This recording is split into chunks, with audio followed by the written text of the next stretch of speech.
नमस्कार दोस्तों, मेरा नाम कनक मिश्रा है। आप सब देख रहे हैं द इंडिया लाइव। दरअसल बिहार का विधानसभा चुनाव बहुत ही ज्यादा नजदीक है, तो ऐसे में सभी पार्टियां अपनी कमर कस चुकी हैं। इसी के चलते उत्तर प्रदेश की पार्टी और एनडीए में शामिल सुहेलदेव भारतीय समाज पार्टी ने भी बिहार विधानसभा चुनाव से पहले अपनी उपस्थिति दर्ज कराई है। पार्टी की ओर से राष्ट्रीय अधिवेशन शुक्रवार को पटना में हुआ। इस दौरान पार्टी के राष्ट्रीय अध्यक्ष और मंत्री ओम प्रकाश राजभर उपस्थित हुए, जहां अपने कार्यकर्ताओं को आगामी चुनाव में अपना पूरा दम दिखाने की ट्रिक दी। ओम प्रकाश राजभर ने मीडिया से बातचीत करते हुए कहा कि देश भर से हमारे नेता पटना पहुंचे हैं। प्रदेश के तमाम नेता आज के इस अधिवेशन में आए हैं। हमारा लक्ष्य बिहार में चुनाव लड़ना है। जो समाज छूट गया उसे साथ लेकर आगे बढ़ना है। बिहार के सुहेलदेव भारतीय समाज पार्टी के नेता ने कहा कि हम बिहार में चुनाव लड़ने की तैयारी कर रहे हैं। हालांकि उन्होंने बिहार की नीतीश सरकार के काम की तारीफ की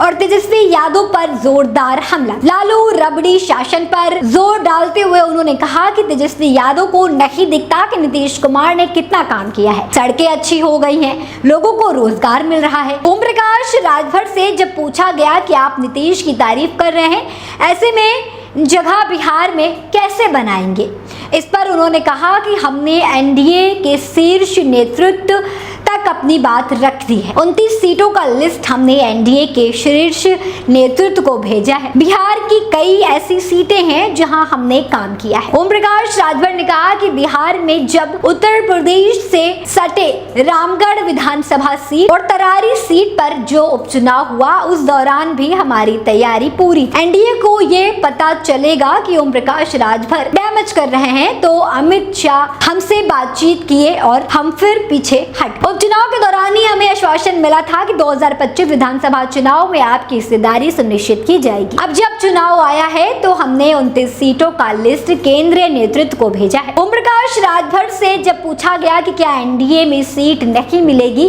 तो आप सांकेतिक तौर पर समर्थन देंगे, इस पर उन्होंने स्पष्ट किया कि चुनाव तो हम लड़ेंगे ही, पीछे नहीं हटेंगे। 2025 विधानसभा चुनाव के पहले अब ओम प्रकाश राजभर ने बिहार की राजधानी पटना में अपनी पार्टी का राष्ट्रीय अधिवेशन कर खलबली मचा दी है। अब देखना होगा कि क्या एनडीए ओम प्रकाश राजभर को हिस्सेदारी गठबंधन में देती है या नहीं। अगर हिस्सेदारी नहीं मिलती तो ओम प्रकाश राजभर आगामी चुनाव में मैदान में उतरकर अपनी जमीन कितनी मजबूत कर पाएंगे। दोस्तों, इस पर आपकी क्या राय है, कमेंट में जरूर बताएं और देखते रहें द इंडिया लाइव।